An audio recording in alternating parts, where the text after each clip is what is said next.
There was once a boy who loved to sing. Alone in his room, his voice soared like a bird, free, unshaken, beautiful. But whenever someone entered, his voice would break, stumble, shrink into silence. One day, his father asked, "Why do you stop singing when people are around?" The boy whispered, "Because I fear they will laugh."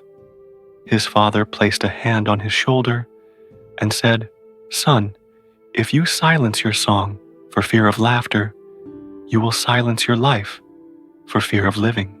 My friend, isn't that what so many of us do? We silence ourselves, not always our voice, not always our song, but our truth, our choices, our dreams. We swallow our desires because of a single heavy question that echoes in our heads. What will they think? But who are they? These faceless critics we place on a pedestal higher than our own heart. Most of the time, they are just strangers passing by, people too absorbed in their own worries to remember us. Yet, we live as if their opinions are carved into stone, eternal, unchanging. Marcus Aurelius, the philosopher emperor, once said, "It never ceases to amaze me. We all love ourselves more than other people, but we care more about their opinion than our own." Think about that.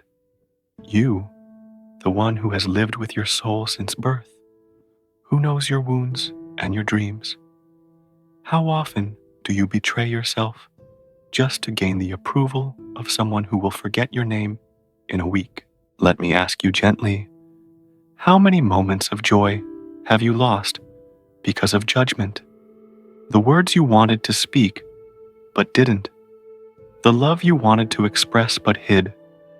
The career, the dream, the art you abandoned because someone raised an eyebrow.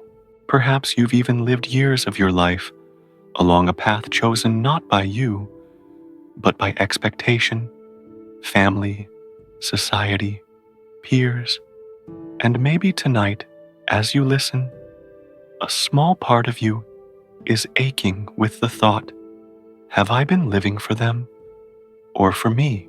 There is a story told about an old master and his student.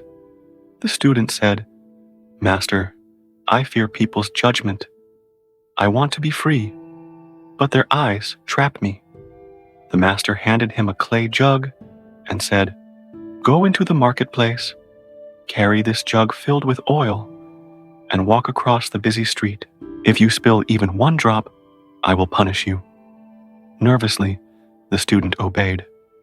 Hours later, he returned, sweating but successful. The master asked, "Tell me, did you hear the gossip in the marketplace?" The student shook his head. "No, master. I was too focused on not spilling the oil." The master smiled. And that is the secret. When your purpose is clear, you do not notice the eyes around you. You see, the problem is not the world's judgment. It is our attention to it. Let's be honest. No matter what you do, you will be judged. If you speak too much, they will say you're arrogant. If you speak too little, they will say you're weak. If you succeed, they'll say you were lucky. If you fail, they'll say they saw it coming. Judgment is inevitable, but suffering from it, that is optional. There's a beautiful saying, you could be the ripest, juiciest peach in the world, and there will still be someone who hates peaches. So why not stop bending yourself into shapes for the approval of others? Why not stand tall in your own skin, your own truth, your own rhythm? Think of the artists, inventors, leaders, those who dared to stand out. Imagine if they had bowed to judgment. Van Gogh, who sold only one painting in his lifetime, ridiculed and dismissed, yet his art became immortal. Galileo, condemned for daring to say the earth revolved around the sun. Rosa Parks, judged and scorned for refusing to give up her seat. History remembers the brave, not the silent conformists. But this isn't about history, it's about you. Maybe you are the singer, afraid to sing, the writer, afraid to write, the lover, afraid to love, the dreamer, afraid to step forward. And tonight, this fear is costing you not only happiness, it is costing you yourself. Let me tell you something that might free you. Most people are not watching you. They are watching themselves. Their criticism of you is often just a reflection of their own pain, their own limitation. People laugh at dreamers because they have abandoned their own dreams.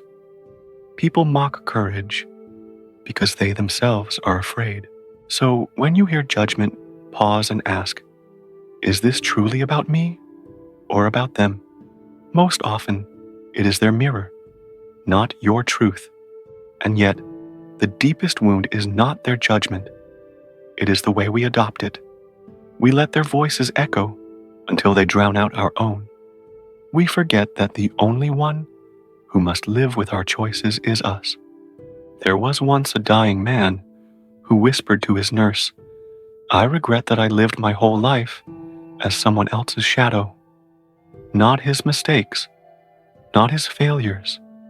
His greatest pain was never having lived as himself.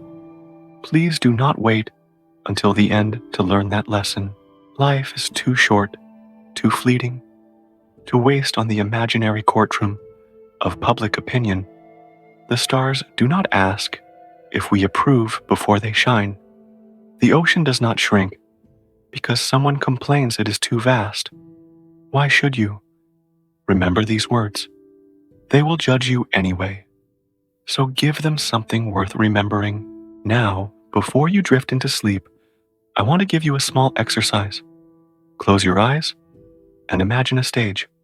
On this stage stands the real you, not the version shaped by fear, but the one you long to be. See how they walk, how they speak, how they create, how they love. See the glow of freedom in their eyes. That person is not a fantasy. That person is you, waiting to be lived. And tomorrow, when you rise, take one small step toward them. Maybe it's speaking when you would have stayed silent. Maybe it's sharing your art, your thought, your love. Maybe it's saying no when you would have said yes, just to be liked. Small steps, yes, but each one is a chain breaking, a shadow fading, and slowly you will discover that happiness is not found in applause. It is found in authenticity. So tonight, let your soul rest. Release the weight of judgment. Breathe deeply and whisper to yourself, I am enough as I am. I do not need permission to be me. And when the morning comes, rise not as a shadow, but as yourself, whole, unapologetic, free. Before you close your eyes tonight, write down one thing you have been afraid to do because of fear of judgment. Tomorrow, promise yourself you will take a step toward it, no matter how small. Keep this promise, and you will feel a freedom deeper than applause, the freedom of being truly alive.